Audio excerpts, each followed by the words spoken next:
오늘은 에베소서 4장에서 6장까지 읽겠습니다. 에베소서 4장은 교회로 살아가는 삶을 가르칩니다. 참된 신앙은 겉모양에 달려있지 않습니다. 화려한 성전이 하나님과의 올바른 관계를 보장하지 않는 것처럼 종교 행위 몇 가지가 하나님과의 올바른 관계를 보장하지 않습니다. 그러나 하나님과의 올바른 관계는 항상 합당한 행위를 일으킵니다. 바울은 부르심을 받은 일에 합당하게 행할 것을 명하면서 각 사람이 부르심을 받은 대로 힘써 그리스도의 몸을 세우라고 말합니다. 그리스도인은 매우 구체적이고 실제적이며 현실적인 삶의 변화를 겪습니다. 옛사람을 벗어던지고 새 사람을 입습니다. 거짓을 버리고 참된 것을 말합니다. 말과 행동과 마음이 모두 거룩함을 지향합니다. 하나님께서 그리스도 안에서 행하신 것과 동일한 일을 행합니다. 친절하게 대하고 불쌍히 여기며 용서합니다. 그리스도인은 부르심에 합당하게 행합니다. 에베소서 4장 읽겠습니다. 주님을 섬기다가 이렇게 감옥에 갇혀있는 죄수인 내가 여러분에게 간청합니다. 여러분은 놀라운 복을 받도록 선택된 사람들입니다. 그러니 그에 합당한 생활과 행동을 해야 합니다. 겸손하고 온유한 사람이 되며 사랑으로 서로 결점을 덮어주고 서로 참아주는 너그러운 사람이 되어야 합니다. 성령에 의지하여 하나가 되도록 항상 힘쓰고 서로 평화롭게 살아야 합니다. 우리는 모두 한 몸의 지체들입니다. 우리는 같은 성령을 받았으며 부르심을 받은 우리의 소망도 하나입니다. 우리의 주님은 한 분이며 믿음도 하나고 세례도 하나입니다. 또 우리 모든 사람 위에 계시고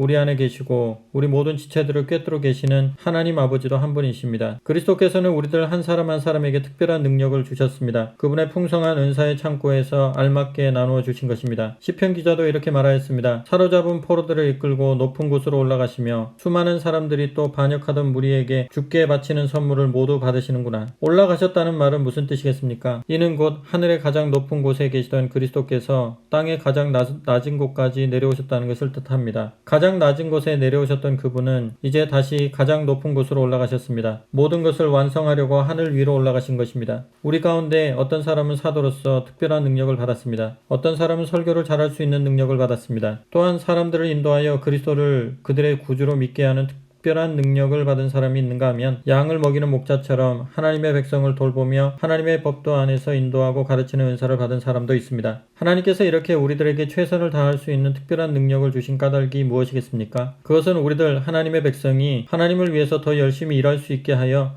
그리스도의 몸인 교회를 힘있고 성숙하게 하시려는 것입니다. 그러면 마침내 우리 모두가 자신의 구원뿐 아니라 구주이신 하나님의 아들에 대한 믿음으로 하나가 되어 주 안에서 완전히 성숙한 인간이 될 것입니다. 그렇습니다. 우리는 그리스도로 완전히 충만한 상태까지 이르게 될 것입니다. 이제 우리는 더 이상 새로운 것을 배우려고 다른 사람을 따라다니는 어린아이 같은 짓을 하거나 거짓이 진실처럼 보이는 것에 속아서 자신의 믿음을 바꾸는 짓을 해서는 안 됩니다. 오히려 우리는 언제나 진리를 따라 진실하게 말하고 행동하고 생활하여 교회의 머리이신 그리스도를 더욱더 닮은 자가 되어야 합니다. 그리스도의 지위에 따라 온몸이 서로 완전히 어울려서 각 지체는 각기 다른 지체를 도와야 합니다. 그러면 온몸이 건강하게 성장하여 사랑으로 충만하게 될 것입니다. 이제 나는 주님의 이름으로 여러분에게 말합니다. 더 이상 구원받지 못할 자들이 사는 방식대로 살지 마십시오. 그들은 분별력을 잃어버리고 혼란에 빠져 있습니다. 그들은 마음을 닫고 깜깜한 어둠에 갇혀 지냅니다. 하나님을 향해 마음을 닫아버렸기 때문에 하나님이 주시는 생명에서 멀리 떨어져 있습니다. 그들은 하나님의 길을 깨닫지 못합니다. 그들은 선과 악도 구별하지 못하고 자신을 불결한 생활 속에 내맡기고 있습니다. 그들은 악한 생각과 무분별한 욕망에 이끌려 그런 생활을 멈추려고 하지 않습니다. 그러나 그리스도께서는 여러분에게 그렇게 살라고 가르쳐 주시지 않았습니다. 만일 여러분이 참으로 그리스도의 음성을 듣고 그리스도에 대한 진리를 배우고자 한다면 여러분의 그 낡고 악한 옛사람을 뽑아 던지십시오. 여러분의 그 낡고 악한 옛사람이야말로 유욕과 속임수로 가득 차서 속속들이 다 썩어버린 지난날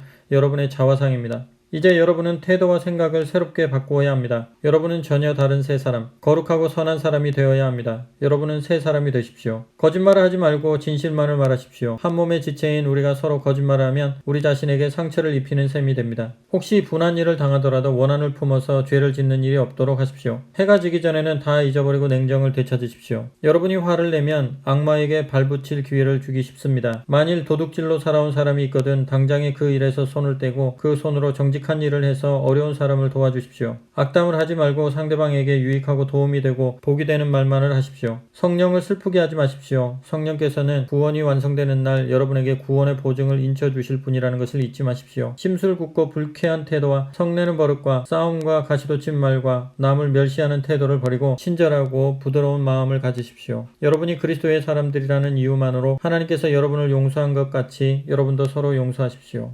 에베소서 5장은 교회로 사는 삶을 계속해서 가르칩니다. 하나님은 그리스도 안에서 임하십니다. 우리는 그리스도 안에서 하나님의 임재를 맛봅니다. 그러므로 그리스도를 믿는 자들은 그 풍성한 은혜를 누릴 뿐만 아니라 합당한 행위를 내놓습니다. 바울은 하나님을 본받고 그리스도를 본받는 삶이 바로 그것이라고 합니다. 우리는 그리스도와 같이 자기 자신을 향기로운 제물과 희생제물로 하나님께 드려야 합니다. 이것을 바르게 아는 사람은 어둠에 속한 일들을 꺼려하고 빛에 속한 일들을 힘씁니다. 주의 뜻을 바로 알기 위해 노력합니다. 그리스도인의 두드러진 특징은 가정에서 출발합니다. 특히 부부관계에서 드러납니다. 남편은 그리스도와 같이 목숨을 다해 아내를 사랑합니다. 아내는 교회와 같이 순종함으로 남편을 사랑합니다. 그리스도와 교회의 비밀은 부부관계를 통해 드러납니다. 에베소서 5장 읽겠습니다. 사랑받는 아이가 그의 아버지를 닮는 것 같이 여러분도 모든 일에 하나님을 닮은 사람이 되십시오. 여러분을 사랑하신 나머지 여러분의 죄를 없애려고 자신을 향기로운 희생제물로 하나님께 바치신 그리스도를 본받아 다른 사람을 한 마음으로 사랑하십시오. 성적 범죄나 불결한 행동이나 탐욕 때문에 불미스러운 일을 저지르거나 남을 비난하지 마십시오. 여러분에게 어울리지 않는 추잡하고 난잡한 말이나 저속한 농담을 입에 담기보다는 하나님이 얼마나 선한 분인지를 서로 이야기하고 감사를 드리십시오.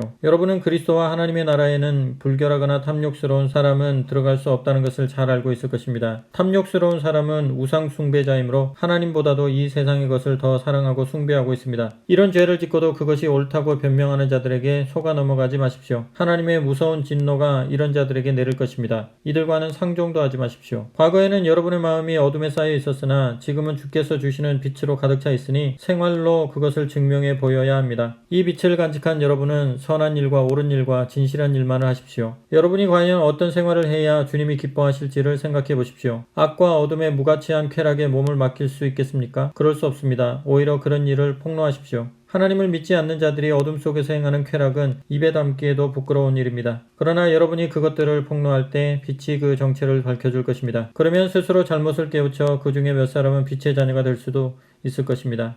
이 때문에 하나님께서는 성경에서 이렇게 말씀을 하셨습니다. 시온아 어서 깨어라 힘을 내어라 거룩한 도성 예루살렘아 지극히 화려한 내 예복을 다시 입어라. 그러므로 여러분은 자신의 행실에 늘 주의를 기울여야 합니다. 지금은 악한 시대입니다. 그러니 어리석은 자가 되지 말고 현명한 자가 되십시오. 모든 기회를 충분히 살려서 선한 행동을 하십시오. 분별 없이 행동하지 말고 주께서 여러분에게 원하시는 것을 실천하십시오. 술에 취해 살지 마십시오. 그 길에는 많은 악이 숨어 있습니다. 그보다 성령에 취하여 성령의 지배를 받으십시오. 시편과 찬송가를 암송하고 거룩한 노래를 부르십시오. 마음속에서 우러난 노래를 불러 주님을 찬양하십시오. 우리 주 예수 그리스도의 이름으로 항상 아버지 하나님께 감사를 드리십시오. 서로 순종하면서 그리스도를 높이십시오. 아내된 사람은 주께 순종하듯이 남편에게 순종하십시오. 그리스도께서 그분의 몸인 교회를 책임지시듯이 남편도 자기 아내를 책임지고 있기 때문입니다. 그리스도께서는 교회를 돌보고 또 교회의 머리가 되려고 목숨까지 버리셨습니다. 그러므로 아내된 사람은 교회가 그리스도께 순종하듯 어떤 일에나 기쁜 마음으로 남편에게 순종해야 합니다. 또 남편된 사람은 그리스도께서 목숨을 버리면서까지 교회를 사랑하신 것처럼 자기 아내를 사랑하십시오.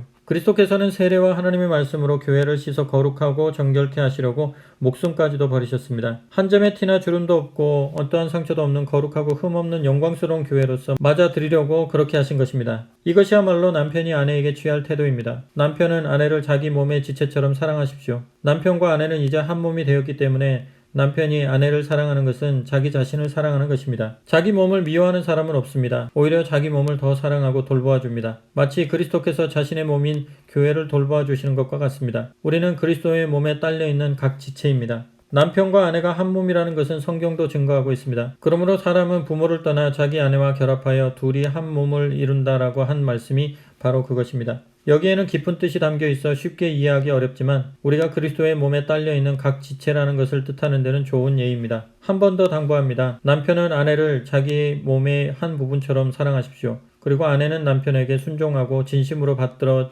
깊이 존경하십시오. 에베소서 6장은 교회로 사는 삶을 계속하여 가르칩니다. 앞서 말한 것처럼 그리스도인은 가정생활에서 매우 두드러진 변화를 맞이합니다. 부부관계뿐만 아니라 부모-자녀 관계에서도 변화가 찾아옵니다. 자녀는 주 안에서 부모에게 순종하고 부모는 자녀를 올바르게 양육합니다. 모든 관계도 그렇게 변합니다. 종들은 그리스도께 하듯 상전을 대하고 상전 역시 동일한 마음으로 종을 대합니다. 우리가 맺고 있는 관계가 변할 때 비로소 우리는 진정한 변화를 말할 수 있습니다. 또한 우리는 잊지 말아야 합니다. 교회로 사는 삶, 곧 그리스도인의 삶은 단지 육적인 것에만 달려있지 않습니다. 이것은 영적인 싸움입니다. 그러므로 우리는 우리의 영혼을 무장해야 하는데 그 무기는 진리의 허리띠와 의의 호심경과 평안의 복음의 신과 믿음의 방패와 구원의 투구와 성령의 검입니다. 그리고 항상 기도해야 합니다. 온전한 마음으로 하나님과 올바른 관계를 맺기 위해서는 영적인 무장이 항상 필요합니다. 에베소서 6장 읽겠습니다. 자녀들은 부모에게 순종하십시오. 하나님께서 자녀를 감독할 권리를 부모에게 주셨으므로